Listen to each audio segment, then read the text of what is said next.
galactose metabolism. Galactose is epimer of glucose at which carbon? C4. Yes, I told you the only difference between glucose and galactose is OH orientation at C4. Suppose this is glucose molecule having 6 carbon, 1, 2, 3, 4, 5, 6. We found that in glucose at C4 OH is on right side. If you hold this, yes, glucose, and rotate this OH from right to left, it will become into galactose. Okay, the same way, this is galactose molecule. In this galactose molecule at C4 OH is on left side. If you hold this galactose and rotate this OH from left to right, you will find glucose molecule. Yes, galactose is monosaccharide, is used, yes, can be metabolized in our body. What is metabolism of galactose? In fact, metabolism of galactose means conversion of galactose to glucose. We know that our cell utilize glucose very easily. So if galactose is converted to glucose, that glucose will be utilized. So galactose metabolism is in fact conversion of galactose to, yes, conversion of galactose to glucose. Okay. In this conversion, yes, first step is galactose is converted to galactose 1-phosphate by enzyme galactokinase. Galactose 1-phosphate react with UDP glucose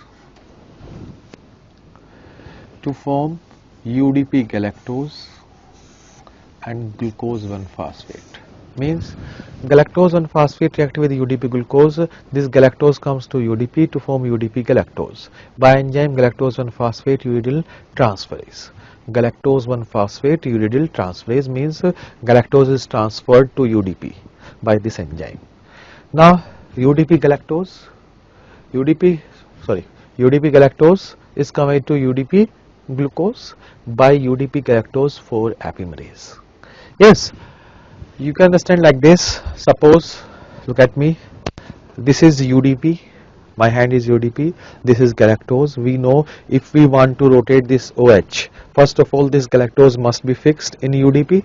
So what we do, we take galactose 1-phosphate, this galactose 1-phosphate is fixed with UDP to form UDP galactose. Now we hold OH and rotate this OH from left to right, we found UDP glucose.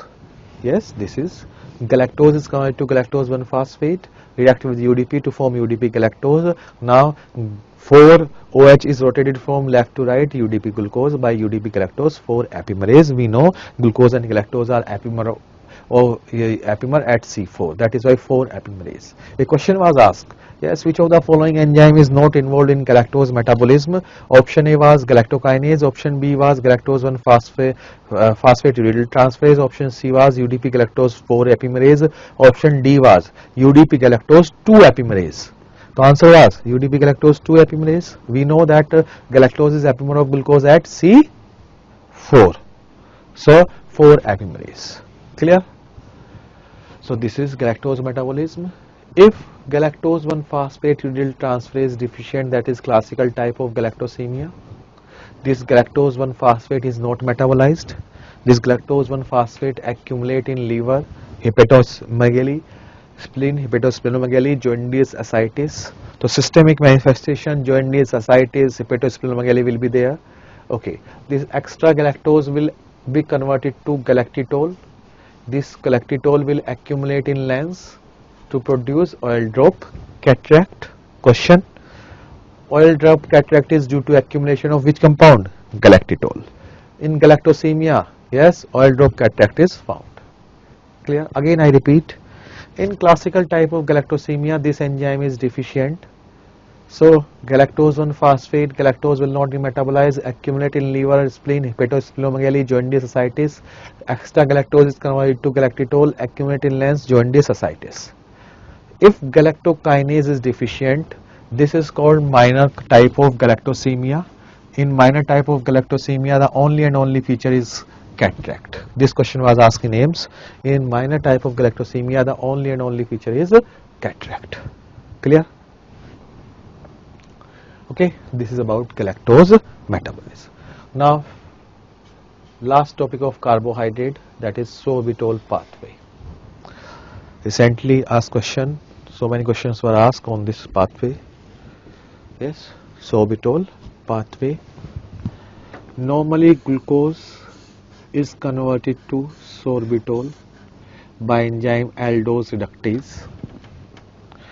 I told you wherever we want reduction we use NADPH. So in this reaction NADPH is converted to NADP. Now sorbitol is converted to fructose by sorbitol dehydrogenase. Dehydrogenase removal of hydrogen. Hydrogen is taken up by NAD to form NADH. Yes, this pathway normally occurs in seminal vesicle. As you know, seminal vesicle, seminal fluid is rich in fructose, and that fructose come from sorbitol pathway. Okay. Now, if blood in diabetes, blood glucose is high, more and more glucose enter the sorbitol pathway, more and more sorbitol produced, more and more sorbitol accumulate in lens to produce snowflake cataract. So in diabetes, snowflake cataract is due to accumulation of which compound? Sorbitol. Question. Clear? So this is about sorbitol pathway. So question asked that in sorbitol pathway, glucose is converted to fructose. This pathway normally occurs in seminal vesicle. Seminal fluid is rich in fructose. Okay, and in diabetes, blood glucose is high. More and more glucose enters sorbitol pathway. Sorbitol accumulate in lens to produce snowflake cataract.